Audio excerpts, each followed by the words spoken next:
Hi, this is Mustafizur Rahman, MPSM 6 batch from Sheikh Mujibur Rahman, Maritime University. Now I am presenting my presentation on Circular Port Supply Chain System, a theoretical framework.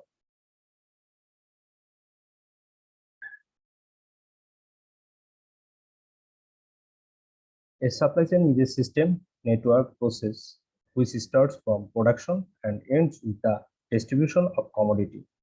Supply chain management is a process of management that includes all the processes that transform raw materials into final products.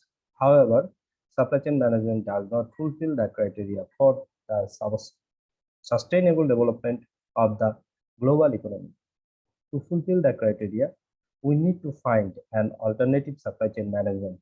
The object of the study was to find alternative supply chain management.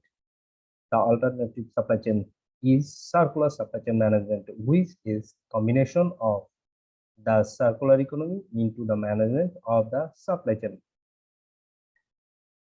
A port supply chain refers to all the global logistic chain which is operated through a seaport.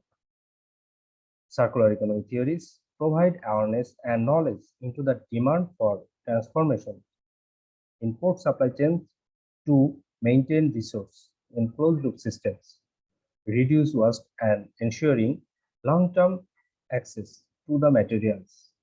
Researchers and organizations are looking at the necessity for circular supply chain in numerous industries. Research questions. First question is, why is the circular port supply chain necessary? Second question is, how may be constructed is a theoretical framework of the circular port supply chain.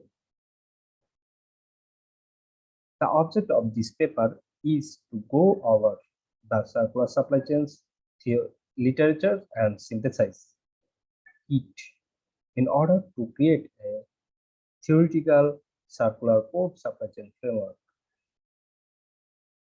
A port is a type of nautical facilities that consist of one or more ports or loading zones where ships load and unload cargo and passengers.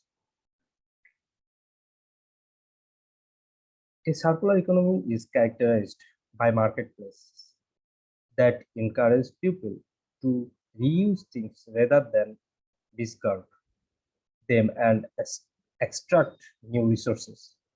All types of garbage, such as clothing, scrap metal, and obsolete technology, are returned to the economy or utilized more efficiently in such a system.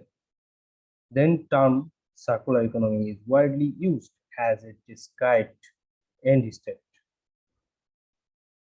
The web of people, farm, resources, activities, and technology that come together to manufacture and sell a product or service is referred to as a supply chain.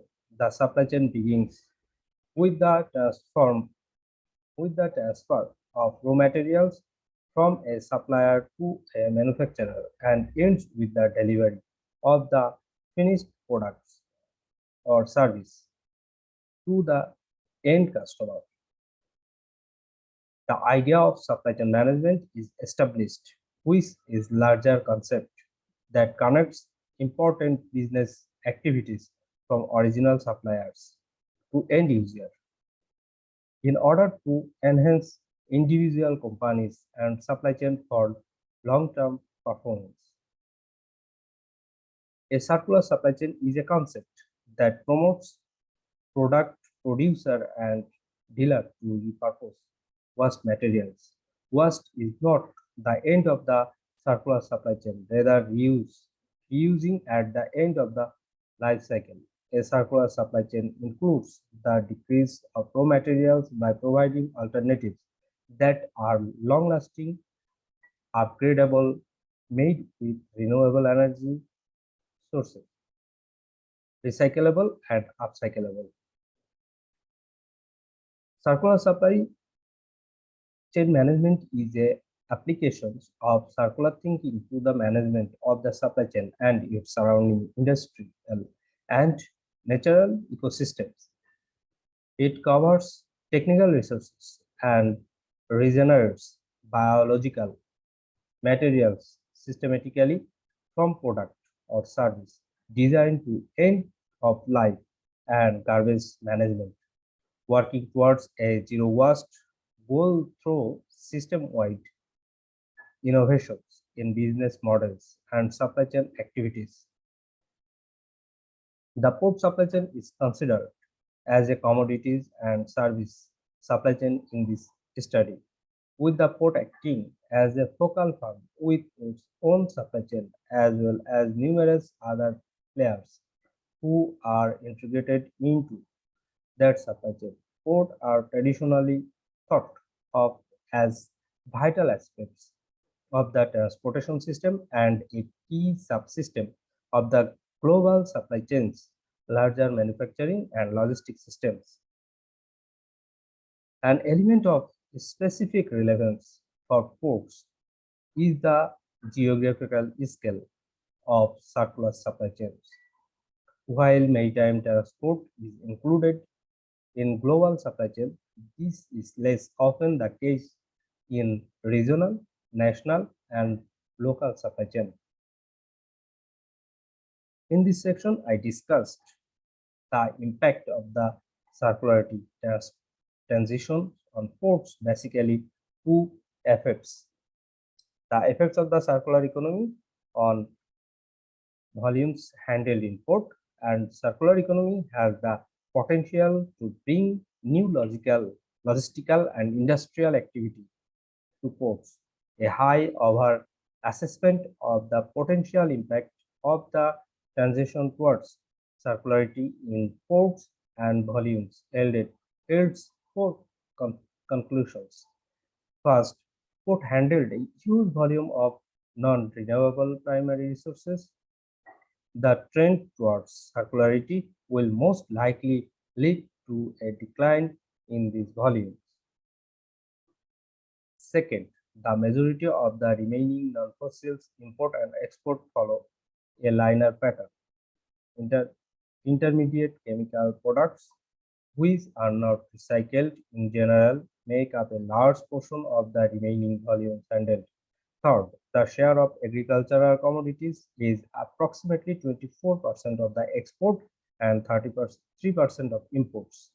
While a large part of this is food and feed, an increasing part of the agricultural commodities is used for bioenergy and manufacturing.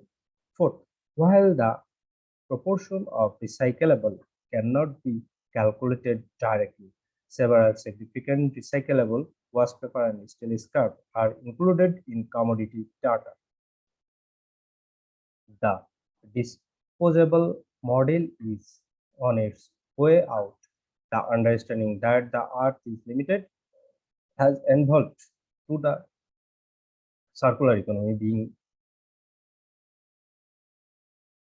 considered the only viable choice for the future. Let's have a look at what this circular economy means and how it applies to the port industry. Circularity is peculiar to the port and maritime transportation industries.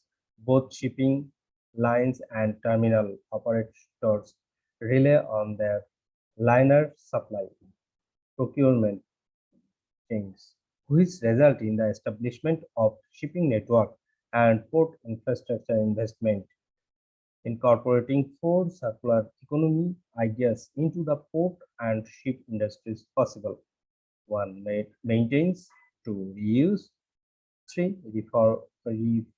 remanufacture; four, recycle. Maintains. The fundamental form of circularity guarantees that the products may be utilized again and again, extending its life cycle.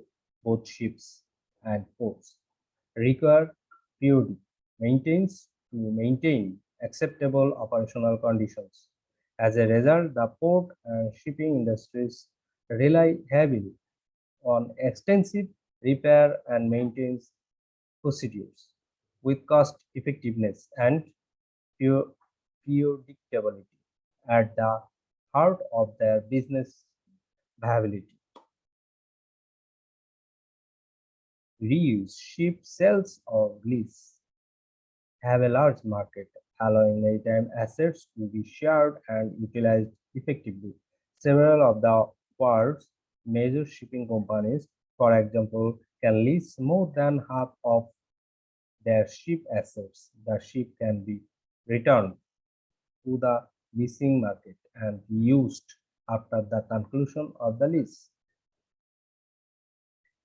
Remanufactured ships may be repurposed for new purpose. The earliest container ship, for example, are convert bulk and rebulk ships, whereas the first cruise ships are converted liners.